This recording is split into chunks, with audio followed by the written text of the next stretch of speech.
اعوذ باللہ من الشیطان الرجیم بسم اللہ الرحمن الرحیم۔ اردو کے لیکچر میں میں مس امرین اعظم آپ سب لوگوں کو خوش آمدید کہتی ہوں۔ بیٹا ہم لوگ تلخیص کر چکے اور حسرت کی غزل بھی۔ آج ہمارا جو اگلا ٹاپک ہے غزل فیض احمد فیض کی۔ فیض احمد فیض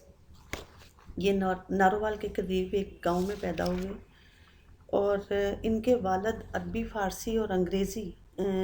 پڑھنے کے سبب کابل چلے گئے تھے اور وہاں افغانستان کے حکمران کے بچوں کے استاد مقرر ہوئے۔ ترقی کرتے کرتے چیف سیکرٹری کے عہدے تک پہنچے، پھر افغانستان کے سفیر کی حیثیت سے انگلستان چلے گئے، یعنی کہ انگلینڈ چلے گئے اور وہاں افغانستان کے سفیر کی حیثیت سے کام کرتے رہے۔ اپنے عہدہ سے فارغ ہونے کے بعد وطن واپس آئے اور یہاں آ کر وکالت شروع کر دی۔ فیض احمد فیض نے اپنی ابتدائی تعلیم سیالکوٹ میں حاصل کی، اس کے بعد مرے کالج سیالکوٹ میں چلے گئے اور وہاں سے انٹر کیا۔ اس کے بعد گورنمنٹ کالج لاہور آ گئے، یہاں سے ایم اے انگریزی کیا اور اس کے بعد ایم اے او کالج امرتسر میں انگریزی کے استاد مقرر ہوئے۔ فیض احمد فیض کی شاعری میں ہمیں نظم اور غزل دونوں اصناف ملتی ہیں۔ فیض احمد فیض اشتراکی نظریات کے حامی تھے اور اس لیے ان کی شاعری میں ہمیں اشتراکی نظریات کی جھلک دکھائی دیتی ہے، لیکن اس کے ساتھ ہی ساتھ یہ محبت کے لطیف جذبات پر مبنی شاعری بھی کرتے ہیں۔ یہاں ہم لوگ ان کی غزل شروع کرتے ہیں۔ پہلی ایک ہی غزل آپ لوگوں کے سلیبس میں شامل ہے اور اس غزل پر چلتے ہیں۔ پہلا شعر ہے: نہ گنواؤ ناو کے نیم کش، دل ریزہ ریزہ گنوا دیا، جو بچے ہیں سنگ سمیٹ لو، تنے داغ داغ لٹا دیا۔ گنواؤ مطلب ضائع کرنا،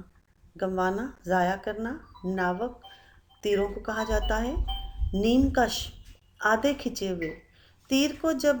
کمان میں ڈال کے کھینچا جاتا ہے کسی کو مارنے کے لیے تو مطلب ابھی یہ صرف آدھا کھنچا ہے۔ ریزہ ریزہ ٹکڑے ٹکڑے، دل ریزہ ریزہ ایسا دل جس کے ٹکڑے ٹکڑے ہو چکے ہوں۔ سنگ پتھر کو کہا جاتا ہے۔ سمیٹ لینا، سنبھال لینا۔ تن جسم، داغ داغ زخموں سے چور بھی آپ کہہ سکتے ہیں۔ اس کی تشریح سے پہلے اس کا مفہوم دیکھتے ہیں۔ اپنے ادکچے تیر میرے ٹکڑے ٹکڑے دل پر ضائع مت کرو، جو پتھر بچے ہیں سمیٹ لو کہ میں اپنا زخموں سے چور چور بدن قربان کر چکا ہوں۔ فیض احمد فیض کے بارے میں سب سے پہلے آپ لوگوں کو یہ بتا دوں کہ انہیں ثانیہ اقبال بھی کہا جاتا ہے۔ ترقی پسند شاعر تھے، روس کے اشتراکی نظریات کے حامی تھے اور چاہتے تھے کہ اپنے ملک میں بھی انہی نظریات کا پرچار کریں اور ان کی تبلیغ کریں، اور خاص طور پر مزدور طبقے کے روح رواں تھے، کیونکہ مراعات کے ہر لیول پر یکساں ان کی تقسیم کے حامی تھے اور ان کی اسی بات کی وجہ سے انہیں وقت کی حکومت کی طرف سے بڑی سختی کا بھی سامنا کرنا پڑا۔ کئی دفعہ قید و بند کی مصیبتیں سہنا پڑیں، ملک سے انہیں باہر بھیج دیا گیا اور ملک آنے پر پابندی لگا دی گئی۔ آپ یہ ساری باتیں فیض احمد فیض کی کسی بھی شعر کی اگر تشریح کر رہے ہوں تو آپ اس میں شامل کر سکتے ہیں۔ فیض احمد فیض کا یہ جو شعر ہے جو کہ نظم کا مطلع ہے، یعنی نظم نہیں غزل کا مطلع ہے اور ان کی غزل کا پہلا شعر ہے، اس شعر میں حقیقی اور روایتی شاعری کا امتزاج ہے، یعنی کہ اس شعر کی آپ حقیقی معنی میں بھی تشریح کر سکتے ہیں اور اس کی روایتی انداز میں بھی تشریح کی جا سکتی ہے۔ روایتی انداز ہمارا وہی جو ہماری اردو شاعری کا عام عشقیہ روایتی انداز ہے۔ حقیقی انداز میں شاعر کی تحریک سے وابستگی کے متعلق اس کی تشریح کی جائے گی اور کس طرح حکمرانوں کی طرف سے ان کو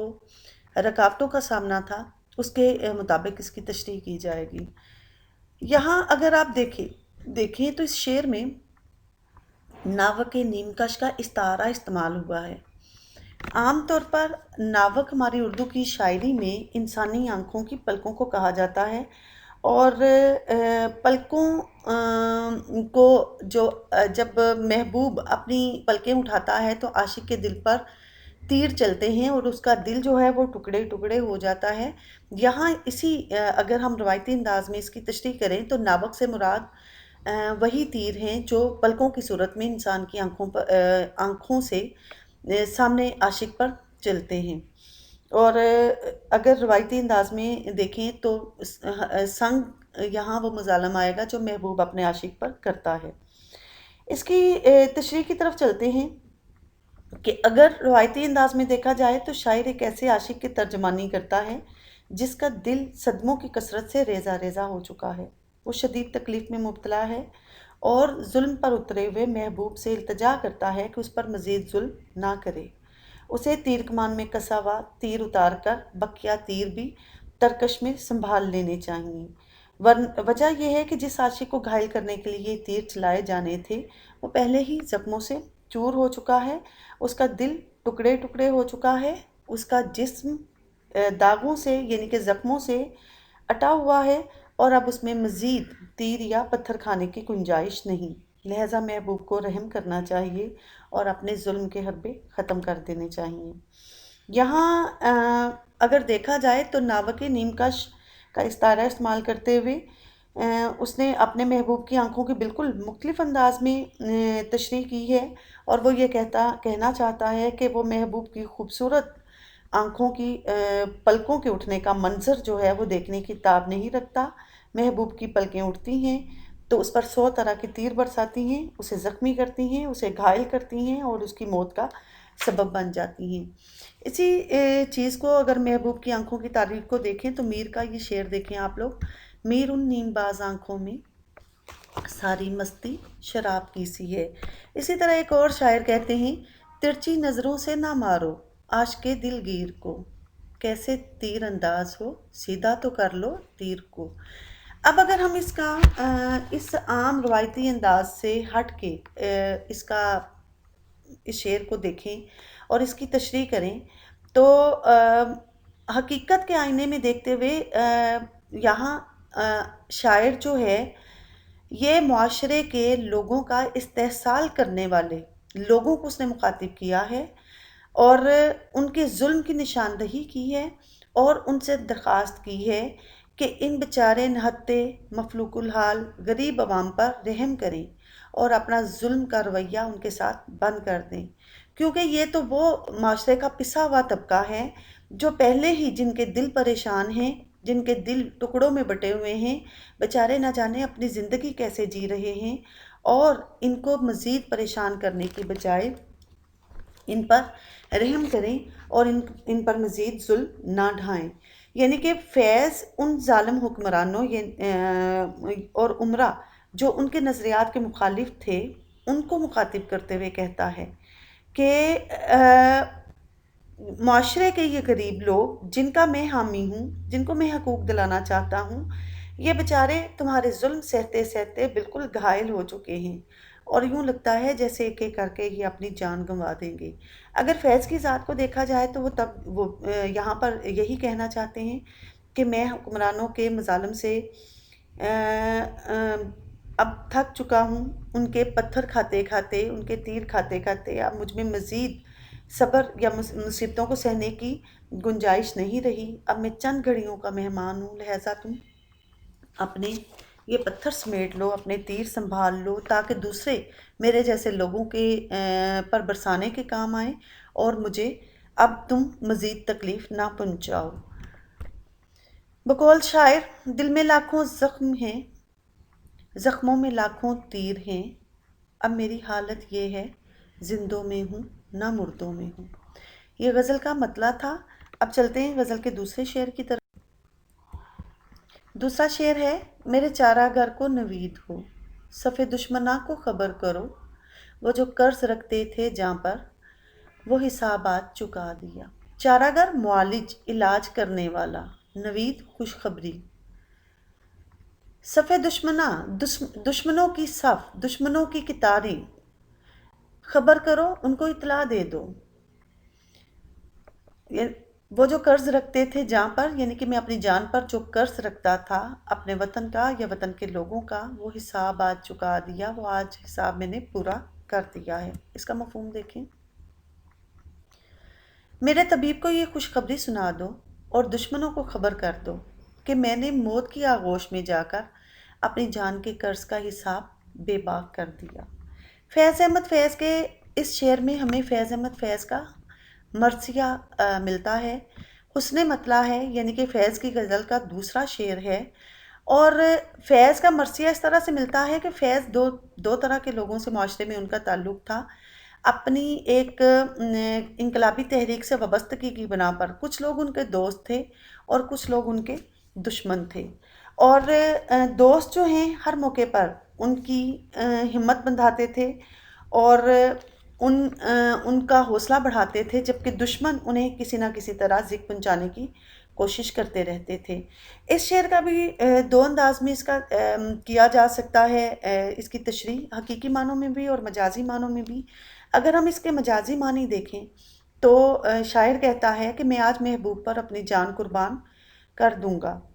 یہ مجھ پر ایک قرض تھا جسے میں چکا رہا ہوں، یعنی کہ محبوب پر کے عشق کے لیے جان قربان کرنا مجھ پر ایک قرض تھا۔ میرے اس اقدام پر محبوب کو خوش ہونا چاہیے، اور میرے رقیبوں کو، یعنی کہ وہ لوگ جو میرے محبوب سے محبت کا دعویٰ کرتے ہیں، ان کو بھی خبر کر دو کہ وہ ہمیشہ میرے محبوب کے خلاف میرے محبوب کے میرے خلاف کان بھرتے تھے، تو آج وہ میری وفا شعاری کو دیکھ لیں اور اب مزید باتیں نہ بنائیں۔ فیض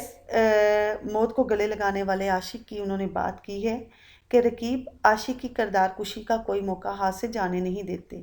وہ ہر وقت معشوق کے کان بھرتے ہیں، جس کی وجہ سے محبوب عاشق سے بدظن ہوتا ہے اور اسے ہوس پرست یا مطلب پرست سمجھتا ہے۔ عاشق جو محبوب پر جان نچھاور کرتا ہے، اس کے اس رویے کی وجہ سے ہمیشہ پریشان رہتا ہے، لہٰذا وہ اپنی جان اب عاشق پر قربان کرتے ہوئے کہتا ہے کہ میرے دوستوں کو تو خوشخبری ہو کہ اب انہیں میری تسلی کا کام نہیں کرنا پڑے گا اور میرا حوصلہ نہیں بڑھانا پڑے گا، جبکہ ساتھ ہی ساتھ میرے دشمنوں کو بھی خبر کر دو کہ آج میں محبوب پر اپنی جان قربان کر چکا ہوں، لہٰذا اب انہیں مجھ سے کوئی خطرہ نہیں ہے۔ بقول شاعر انور جمیل کے اشعار ہیں: بدل دو پیرہن اب زندگی کا، علاج اس کا ممکن نہیں رفو سے، مورخ کا قلم کھلنے سے پہلے وفا کی داستاں لکھ دو لہو سے۔ اب اگر اسی شعر کو ہم اس کو حقیقی معنوں میں لیں تو فیض احمد فیض معاشرے میں ان لوگوں میں سے تھے جو اشتراکی تحریک سے وابستہ تھے، اور وہ اپنے اشتراکی نظریات کو لوگوں میں عام کرنا چاہتے تھے، اور ان اشتراکی نظریات کو عام کرتے ہوئے کچھ لوگ تو ان کے حامی تھے جو انہی کے نظریات کو مانتے تھے، اور کچھ لوگ خاص طور پر حکمران وقت ان کے ان اشتراکی نظریات پر پابندی لگاتے تھے اور ان کو منع کرنا چاہتے تھے ان کی اس اقدام سے۔ فیض احمد فیض نے قید بھی سہی، انہوں نے کئی ان کی غزلیں ہیں جو انہوں نے منٹگمری جیل، جو ساہیوال کی جیل ہے، وہاں بیٹھ کے لکھی، انہیں وطن بدر بھی کر دیا گیا، وطن آنے پر پابندیاں لگائی گئیں، اور اسی وجہ سے وہ جب اپنی جان سے جانے لگتے ہیں تو وہ کہتے ہیں کہ اب میرے دوستوں کو خوشخبری دے دو اور ساتھ ہی ساتھ وقت کے حکمرانوں کو بتا دو کہ میرا ایک قرض تھا اپنے وطن کے لیے، اپنے وطن کے لوگوں کے لیے، آج میں اپنی جان قربان کر کے وہ قرض ان کا چکا رہا ہوں، اور اب کسی کو میری چارہ گری نہیں کرنا پڑے گی، کسی کو میری تسلی اور تشفی کا کام نہیں کرنا پڑے گا، اور ساتھ ہی ساتھ میرے دشمنوں کو خبر کر دو کہ میں دنیا سے جا رہا ہوں، اب انہیں مجھے طرح طرح کی تکلیفیں پہنچانے کے لیے منصوبہ بندیاں نہیں کرنا پڑیں گی۔ بدلہ وفا کا دیں گے بڑی سادگی سے تم ہم سے روٹھ جاؤ اور زندگی سے ہم، کہ اگر اس شعر کو آپ اس کی مجازی معنی کی تشریح میں بھی ڈال سکتے ہیں اور حقیقی میں بھی، کہ اگر وطن کے لوگ ہم سے روٹھیں گے تو ہم زندگی جو ہے ختم کر دیں گے، لیکن پھر بھی اپنے وطن سے وفا کیے جائیں گے، اور مجازی معنی میں بھی کہ محبوب اگر اسے ہم ہمیشہ وفا کرتے ہیں، لیکن اگر محبوب ہم سے روٹھے گا تو ہم بھی زندگی کو الوداع کہہ دیں گے اور اپنی جان قربان کر دیں گے۔ فیض احمد فیض کا یہ جو شعر ہے یہ حسن مطلع تھا، یعنی کہ غزل کا دوسرا شعر تھا۔ چلتے ہیں شعر کی طرف۔ تیسرا شعر ہے: کرو کج